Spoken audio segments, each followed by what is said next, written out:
Hello friends, welcome to PB web solutions. Friends, कैसे हैं आप सब? फ्रेंड्स, अगर आप में से कोई चैनल पे पहली बार आए हैं तो सब्सक्राइब जरूर कर देना और बेल नोटिफिकेशन आइकन दबा देना ताकि आने वाली जितनी भी ट्यूटोरियल्स है उसका अपडेट आपको मिलता रहे। तो चलिए फ्रेंड्स, शुरू करते हैं आज का ट्यूटोरियल। फ्रेंड्स, आज का जो ट्यूटोरियल है बहुत ही सिंपल है, लेकिन बहुत ही ज़रूरी है, इम्पोर्टेंट है। ये आप यहाँ पे देख सकते हैं, HTML table with fixed header and scrollable body.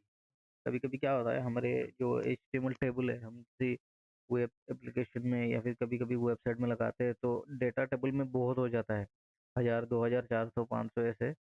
जब डाटा ज़्यादा हो जाता है तो क्या होता है, टेबल का जो हेडर है ना, ये जैसे ही नीचे हम स्क्रॉल करते हैं तो हेडर छुप जाता है, हेडर ऊपर चला जाता है और हमको दिखाई नहीं देता। तो ऐसे में बहुत दिक्कत हो जाती है, क्योंकि जो वैल्यू स्क्रॉल होता रहता है उसका कॉलम कौन सा है, कौन सा कॉलम का वैल्यू है, हमें पता ही नहीं चलता। तो कभी कभी क्लाइंट भी नाराज हो जाते हैं, भाई इसका तो कुछ पता नहीं चल रहा है कौन सा वैल्यू है।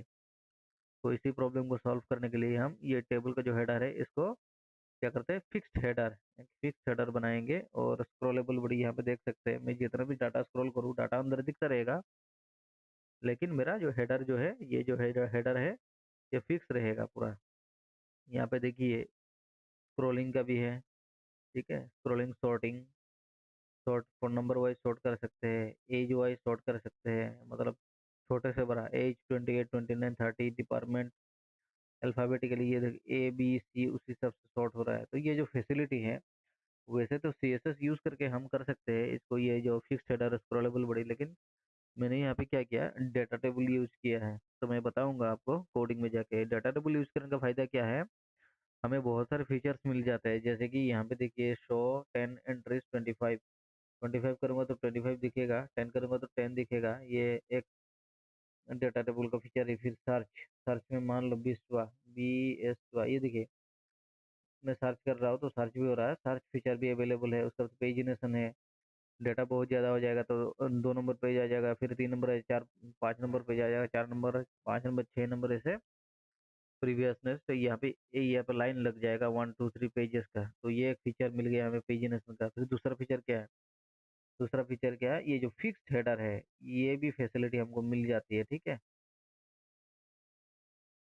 तो फ्रेंड्स, सबसे पहले क्या करना पड़ेगा, इसके लिए हमें डाटा टेबल का जो वेबसाइट है, डाटा टेबल .net, ठीक है, वहाँ पे जाना पड़ेगा। यहाँ पे देखिए, देख रहे हैं, यहाँ पे ऑलरेडी मिल ही जाएगा आपको। तो आपको क्या करना है, यहाँ से कॉपी करना है, उठाना है CDN, ठीक है। तो मैं दिखाता हूँ, मैं कोड में लेके चलता हूँ आपको यहाँ पे।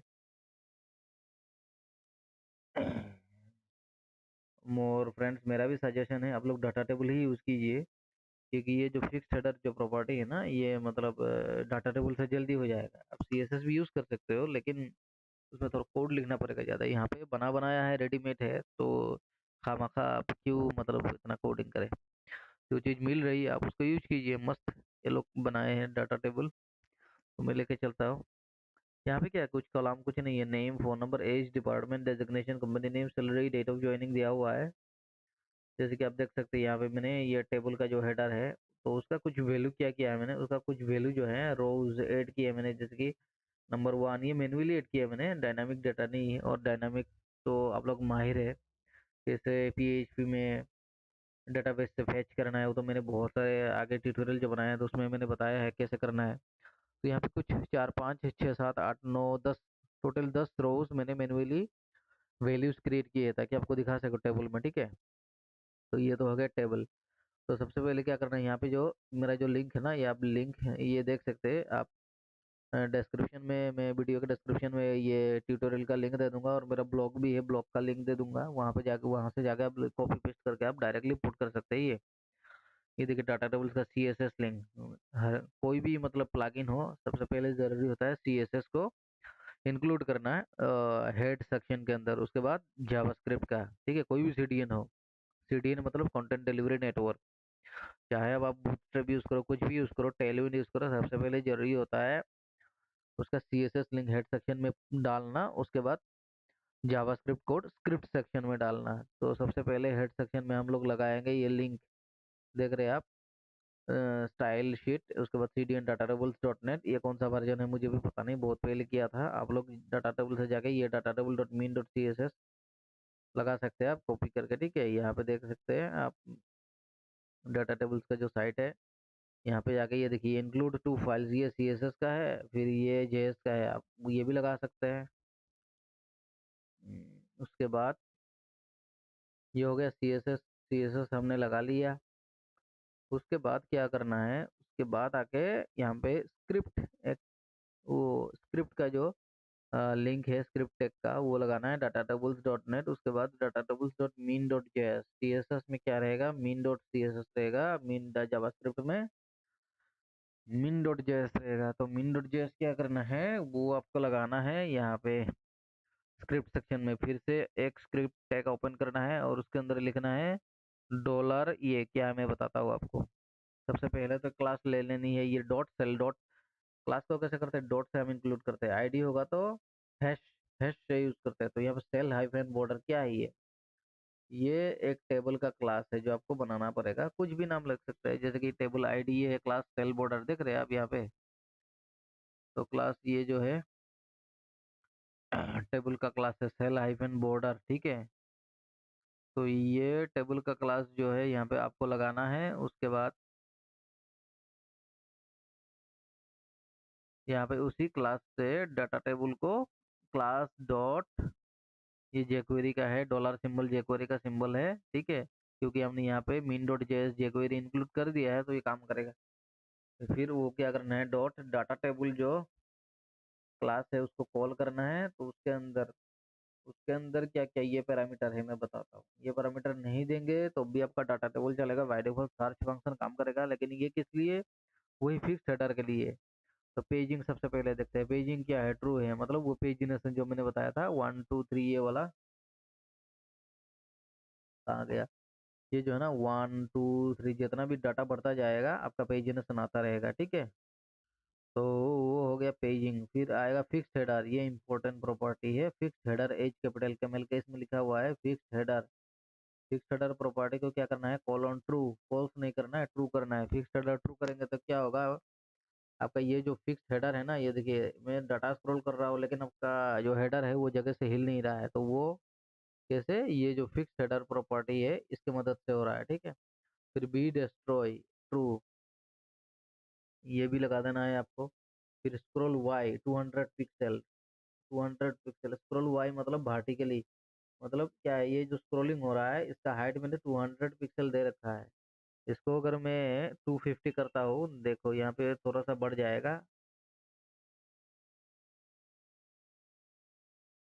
ये देखिए बढ़ गया।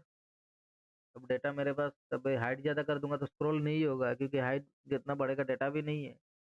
ऐसे आप मतलब इसका हाइट बढ़ा सकते हो, ठीक है। उसके बाद आ गया स्क्रॉल एक्स मतलब हॉराइजॉन्टल, 100% दिया हुआ है ये पूरा का पूरा कंटेनर का दिया हुआ है हॉराइजॉन्टल। जब आपका हॉराइजॉन्टल कॉलम अगर बढ़ता बढ़ता गया, ज़्यादा कॉलम हो गया, तो अब आपका हॉराइजॉन्टल स्क्रॉलिंग निकलेगा, क्योंकि यहाँ पे जितने भी कॉलम है वो सारा का सारा 100% विथ कंटेनर के अंदर फिट बैठ गया है, ठीक है। और यहाँ पे मैंने देखिए जितना भी है टेक्स्ट अलाइन सेंटर कर दिया है ताकि देखने में अच्छा लगे। तो हॉरिजॉन्टल स्क्रॉलिंग कब निकलेगा, जब आपका कॉलम बढ़ता जाएगा, डेट ऑफ ज्वाइनिंग के बाद अगर कुछ कॉलम आ गया, ठीक है, तब जाके आपका हॉरिजॉन्टल स्क्रॉलिंग आएगा। उसके बाद एक है स्क्रॉल कॉल अप ट्रू, मतलब ये स्क्रॉलिंग के लिए है, ट्रू करोगे तो स्क्रॉलिंग दिखाई देगा, नहीं तो नहीं नहीं दिखाई देगा। फिर रेस्पॉन्सिव, रेस्पॉन्सिव किस लिए, ये प्रॉपर्टी ट्रू कर देनी है, ठीक है। रेस्पॉन्सिव मतलब क्या है, आप इसको अगर रेस्पॉन्सिव देखोगे, कैसे देखते पता है ना, सीख लो यहाँ पे कैसे देखते हैं। इंस्पेक्ट करना है, उसके बाद इस बटन पे क्लिक कर देना है, फिर से करना है क्लिक।